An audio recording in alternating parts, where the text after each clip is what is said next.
Halo sahabat Ruang Novel, kali ini Ruang Novel akan menceritakan serial baru Donghua berjudul Jade Dynasty. Sebelum kita lanjut, jangan lupa siapkan kopi dan cemilannya agar lebih nyaman mendengarkan alur cerita novel ini. Dalam Illusionary Thunder School, sekolah kelas 2, itu sama seperti biasanya. Para murid dan tua-tua semuanya tersenyum di wajah mereka. Orang-orang yang bercocok tanam, dan orang-orang yang mengobrol-mengobrol, menunjukkan tempat berkembang dan berkembang.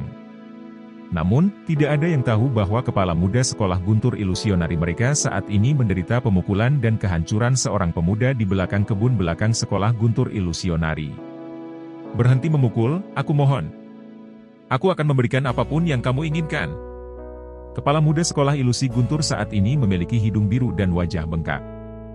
Murni dari melihat penampilan luarnya, orang bahkan tidak bisa mengatakan bahwa dia adalah kepala sekolah muda yang memiliki sikap elegan sebelumnya.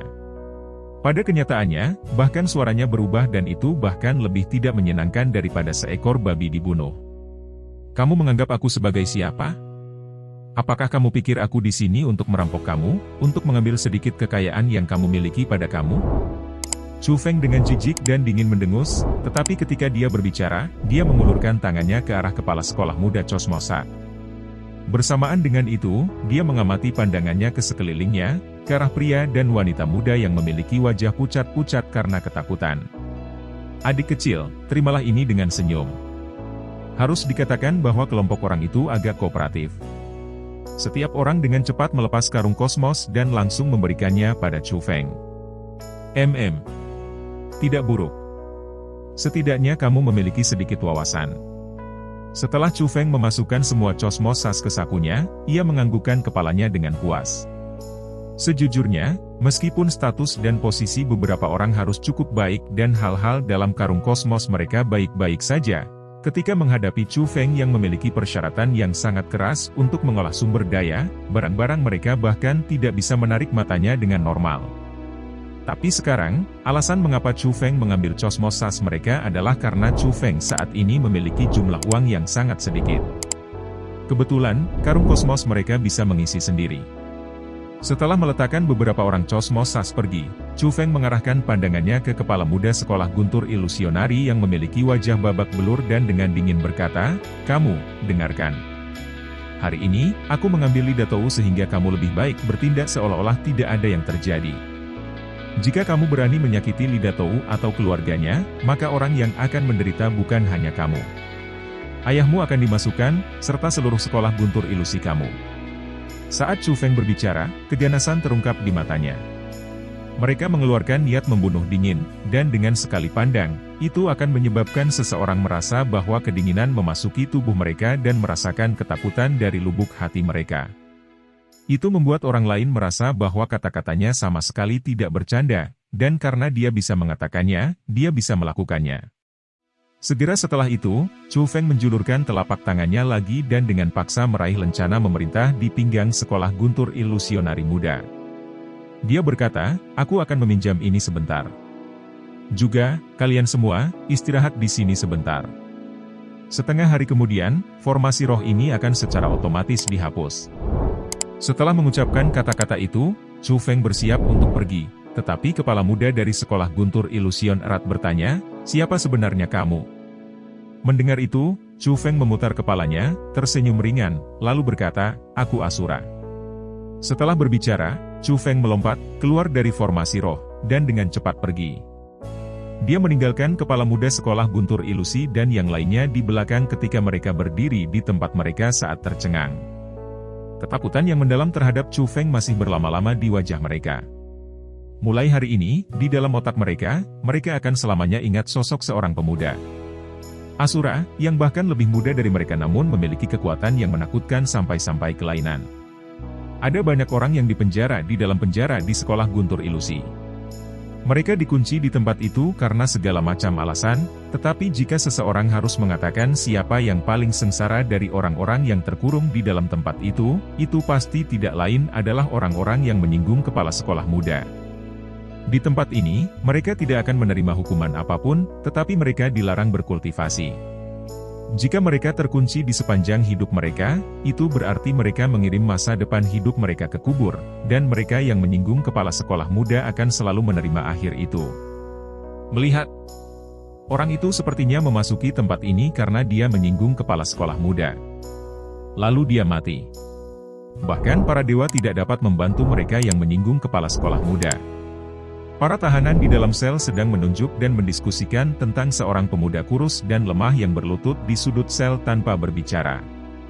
"Oi. Wah, siapa namamu?" Setelah mengetahui bahwa pemuda itu masuk karena dia menyinggung kepala sekolah muda itu, beberapa tahanan saling memandang, lalu mengepung pemuda itu dengan niat jahat. Aku Lidatou. Senior, ada apa?" Pria muda itu jelas ketakutan oleh orang-orang itu. Di dalam penjara, hal-hal seperti tahanan memukuli tahanan lain sangat normal. Karena dia menyinggung kepala sekolah muda, karena melakukan bootlichking, banyak orang akan menyerangnya. Jadi, itulah sebabnya banyak orang yang menyinggung kepala sekolah muda dipukuli sampai mati di penjara. "Apa? Kamu dipanggil Lidatou? Ini adalah pertama kalinya aku mendengar nama yang jelek. Datang dan berlutut, lalu pukul dirimu 1000 kali." Seorang pria menunjuk Lidatou dan berteriak keras. "Lansia, kami tidak memiliki keluhan atau kebencian di antara kami, jadi mengapa kamu perlu membuat hal-hal begitu sulit bagi aku?" Meskipun Lidatou pengecut, ia tidak menundukkan kepalanya dengan mudah. Memberitahu dia untuk berlutut dan menampar dirinya sendiri adalah salah satu hal yang dia bertekad untuk tidak melakukannya. "Ya Tuhan, aku menyuruhmu menampar dirimu sendiri, jadi tampar dirimu sendiri. Kamu berani berbicara omong kosong seperti itu? Kalahkan dia." Melihat Lidatou tidak mengikuti apa yang disuruhnya, pria itu marah dan setelah mengangkat kakinya, dia menendang Lidatou ke tanah. Setelah itu, semua orang di sel itu mengelilinginya dan mulai melemparkan tinju dan tendangan ke arahnya. "Berhenti! Apa yang kamu lakukan?" Tepat pada saat itu, para tua-tua yang menjaga berjalan, membuka sel, dan menunjuk orang-orang di sel sambil berteriak dengan keras. Namun, di belakang para tetua itu, ada seorang pria muda yang anggun dengan wajah muda. Lebih tua. Bocah ini menyinggung kepala sekolah, dan bukan saja dia tidak bertobat, dia bahkan berani mengucapkan kata-kata yang tidak sopan dan kasar, dan menghina kepala sekolah. Sebagai anggota dari sekolah Guntur Ilusi, tentu saja, kami memiliki kewajiban untuk memberinya pelajaran bagi kepala sekolah. Ya. Tetua, bocah ini terlalu tidak jujur. Kita harus benar-benar menghukumnya dengan baik. Mengunci dia untuk seumur hidupnya bahkan tidak banyak. Melihat itu, murid sekolah yang sama yang menyerang Lidatou dengan cepat menjelaskan. Itu semua disengaja. Meskipun mereka juga dikunci ke tempat itu karena mereka melakukan kesalahan, itu sebenarnya efektif untuk mendapatkan kesan baik dari para tetua dengan memukuli tahanan yang menyinggung kepala sekolah muda. Pada saat itu, Lidatou menundukkan kepalanya dan tidak berbicara karena dia tahu bahwa dia tidak beruntung lagi. Ketika dia menghadapi penjelasan licik mereka, dia bahkan tidak memiliki kesempatan untuk membela diri.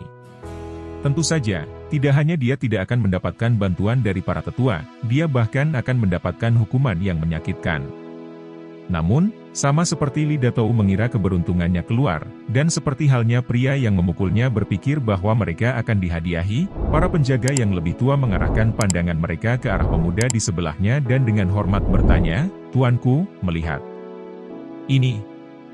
Chu Feng ringan tersenyum, lalu berkata, "Kepala sekolah mengatakannya. Mereka yang berani menyerang Lidatou akan mendapatkan tangan dan kakinya patah. Apakah kamu mempertanyakan itu?" Saat dia berbicara, Chu Feng membalik telapak tangannya dan lencana kepala sekolah muncul di telapak tangannya.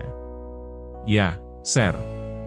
Setelah melihat lencana komando, beberapa tetua langsung menguatkan hati mereka dan mereka tidak berani ragu sedikit pun lagi.